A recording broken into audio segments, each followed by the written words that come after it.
I don't keep it a secret. I share with my students certain things that I think is philosophy. Maybe you call it a different way. But I talk about the teachers. I always talk about what my job is as a teacher. Sometimes I like to surprise them.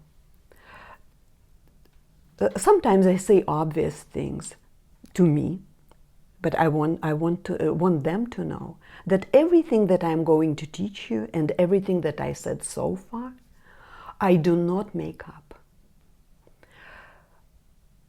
I pass on the tradition.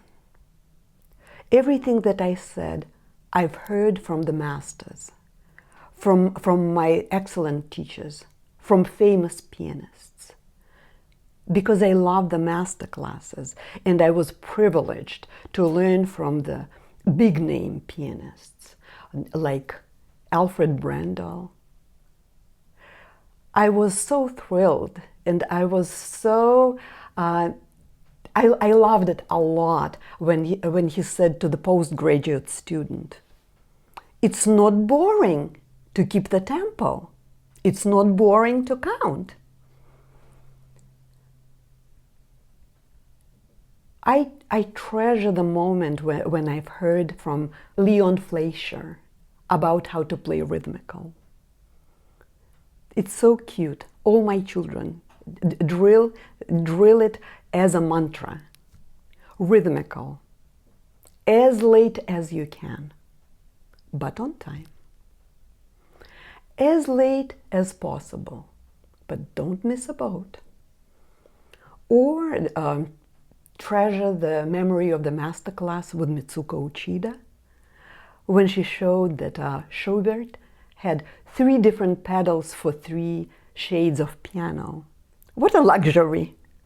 1 pedal for 3 pianos, one pedal for pianissima, 1 pedal for piano. We don't have that luxury, but we have to match. Just using the weight, and using different weight. I don't take for granted that children can weigh their hand and they know lighter from heavier. And we go very specific. We go to the supermarket, as if. Let's line up the berries. Let's take a blueberry. Next size may be the raspberry. Next size is a strawberry.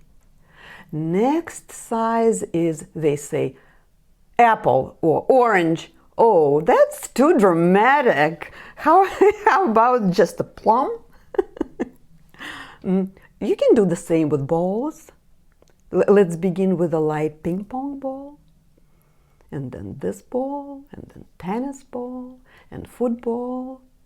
That works too, because I weigh on the children's other passions. I like to speak with the sportsmen their language. I have to learn the puck, and I have to learn the club, and I have to learn to score, and other cool sports words. Yeah. If I talk with an artist, we talk shades, we talk paints, pigments, difference of the watercolors from oils. If I talk to a dancer, then we want to talk about the long arm that begins from the waist, foot positions, yeah. French words that they use. They know that musicians use Italian as an international music language, and dancers use French, and sportsmen, of course, they use English as international music language. So we communicate on their level. Sometimes I like to say something that's really, really shocking for kids. I'm saying, do you know what my job is as a teacher? To become useless. Their eyes, they run on their forehead. Really?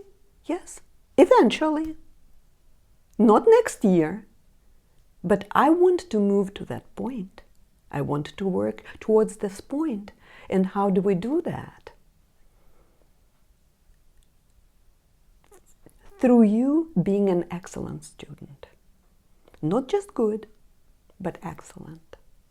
Do you know a difference between good student and excellent student? They think. Not everybody comes up with the right answer, but you can see the brain working. Excellent from good. A good student would do what the teacher says, but the excellent student, in the similar situation, would use the similar suggestion.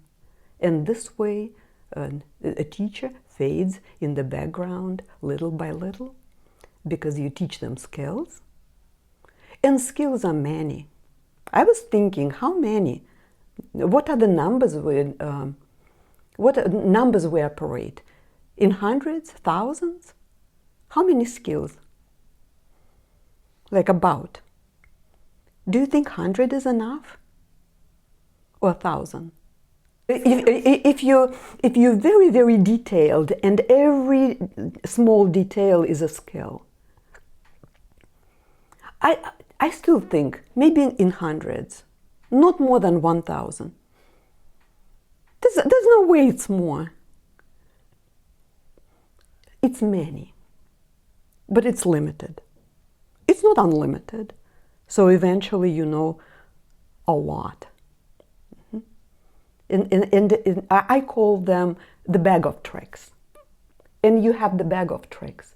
And like magician, every time you need, you reach into your bag of tricks and pull out just the right one. You're working on the virtuoso stuff. You're working on the continuous, steady passages of brilliant notes. You pull out the special skills. You pull out the special exercises.